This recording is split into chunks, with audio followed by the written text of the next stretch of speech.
Hello viewers, বানাচ্ছি টক দই। প্রথমেই টক দইগুলো একটি পাত্রে ঢেলে নিলাম। ঢেলে নিয়ে আমি নাড়াচাড়া করছি সফট করার জন্য। দেখুন, আপনারা দেখতে থাকুন। তারপর জাল দেওয়া দুধগুলো সেই টক দইয়ে আমি মিশিয়ে নিলাম। মিশিয়ে নিয়ে একটু নাড়াচাড়া করব।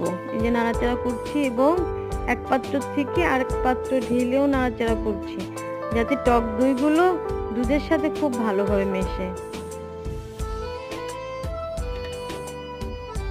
কতক্ষণ মেশাতে থাকলাম। থাকার পরে যে পাত্রে আমি দই বানাবো সেই পাত্রে দুধগুলো ঢেলে দিচ্ছি।